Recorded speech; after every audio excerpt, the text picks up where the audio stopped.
Morning, y'all. Let's get this video started. All right. It's time for another video.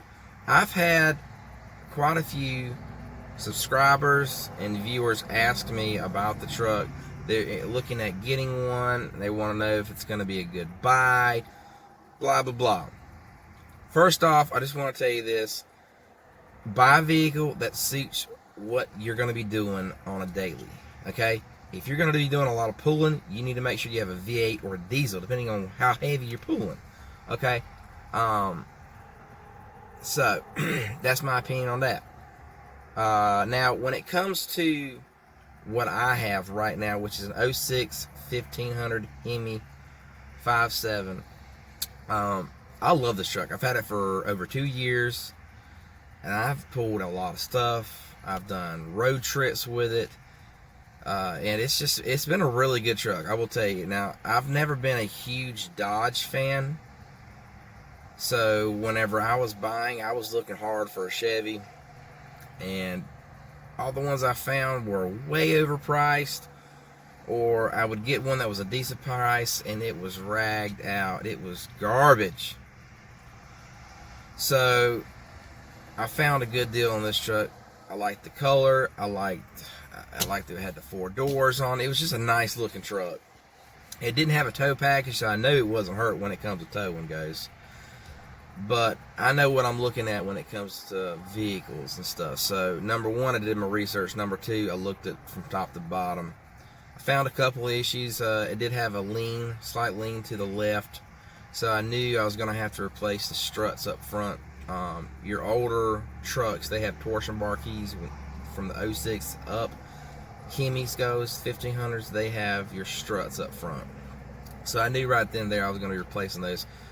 And when I did the stock struts, I ordered a leveling kit from Rough Country and put that on. I got it leveled up, so looks nice. So when you get a certain amount of miles, 150 or so, there's some things that's going to need to be looked at, possibly replaced on them. Ball joints, tie rod ends, stuff like that. But really look at everything. If you don't know what you're looking at, please take it to a well-trusted mechanic. And I tell you, a well-trusted mechanic, because a couple of reasons. If you take it to a dealership or a car lot that has a mechanic shop on it, most cases they're going to tell you, oh, you know, it's okay, but this one over here is going to be a better deal for you, because they want to sell what's on their lot, okay? So take it to somebody, because if you do that, they're going to tell you what's up with the vehicle. They're going to tell you, like, how much they want for it? I wouldn't buy that. Or they might say, hey, you know what, this is a freaking really nice, clean looking truck.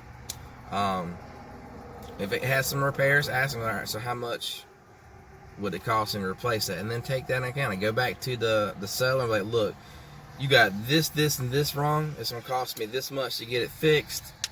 They're going to either do one or three things. They're going to be like, okay, I'll fix it, but the price is going to go up. Well, make sure that if the price goes up, make sure don't go over what the black. Don't go by NADA. Don't go by Kelley Blue Book. Kelley Blue Book always puts it higher than what it's actually worth. Okay, so make sure that doesn't go over. Or they'll be like, okay, I'll knock it off of the vehicle. They may be at that point, maybe it's ready to get rid of it. Okay, so yeah, keep that in mind. All right, get it looked over. Transmission fluid on these things. Look at them things. Don't even drive it. I don't even drive a vehicle. If I pull that dipstick out of that transmission and that junk is dark brown, transmission fluid's supposed to be pink. All right, if it's dark brown, they didn't maintain that thing. And Dodges, I will tell you this, all right, Dodges are finicky when it comes to their fluids. They must be changed, okay? They must be changed. Transmission fluids, I change them every 40,000 miles on these Dodges. So they didn't change them. Don't drive it. I wouldn't even waste my time. Ask them, see how long they've had the vehicle.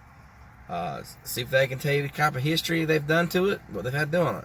When you get about 150, 160,000 miles. Now, I've recently put a new fuel pump in my truck. He left me on the side of the road. I went up in there and beat, and got me about a mile down the street and shut off. So, I had to replace that. But that's normal. They typically don't last 125, 150,000. They just don't make parts like they used to anymore. So, bank on fuel pump. See if it's been replaced. So, that's really about it, honestly. Now, one thing I'll tell you what I did do. When I bought my truck, I went ahead and changed the transmission fluid.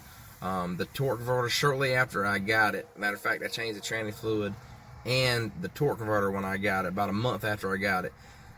The torque converter wasn't locking up all the way. Pretty much, I didn't have the last gear. Smelled the transmission fluid. It wasn't burnt, so I knew it wasn't like a gear or something gone out. So it was either something electronic or it's a torque converter. Landed up being a torque converter. Nothing but a thing in the chicken wing. About $350 for a torque converter. Of course, you have to pay for the fluids and the filter. Which, by the way, the Hemis transmissions, they have two. They have a screw-on filter and then they have a pan filter within that bottom part of that pan. Definitely different from what I'm used to working with. But, like I said, it's a completely different truck.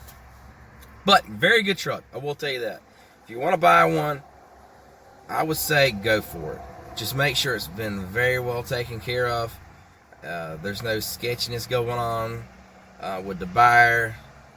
But you'll know that kind of stuff. But if you have any questions about the truck, what I've done to mine, what to look for, like I said, I think I've pretty much covered what you need to look for. Or if you don't know what to look for, please take it to somebody. You know, you get brakes and stuff. Look it over. My personal opinion, brakes ain't nothing but a thing. Surfing team belt ain't nothing but a thing. Outer oil pulleys, tensioner pulleys, that's just normal wear and tear stuff. But make sure your core stuff, your motor fluids, see if it's dark, see if it's black. If it's black, I don't understand why any seller want to sell a vehicle that ain't been freshly maintained. I mean, that's one of the first things I check. I check the fluid. I see if it's changed. I see if it's dark. But check all that stuff. But the normal stuff, just go ahead and bank on. It's going to be normal wear and tear. Anything excessive, like weird shiftings, like punch it. Slam it to the floors. Make sure them things go through the gears great. The 06 Hemis, when you get up to about 70 miles an hour, it's going to go into another gear. Make sure it goes into the other gear. All that good stuff. But anyway, if you have questions, I know it's been a little bit more of a lengthy video, but I just wanted to go over a couple of things from my experience of what I've done to my truck, what to look out for. But my personal opinion is kind of common sense. You know, you buy a vehicle that's got 150, 160,000 miles, it's not going to be right off the showroom floor quality unless they have been well maintained. They've been on top of their maintenance stuff. But it's still not going to be showroom quality. But, truck, good truck. Love it. Sounds great. But, if you got questions, comment below. Subscribe to the channel. I got to go to work, y'all. And, till the next video. Peace!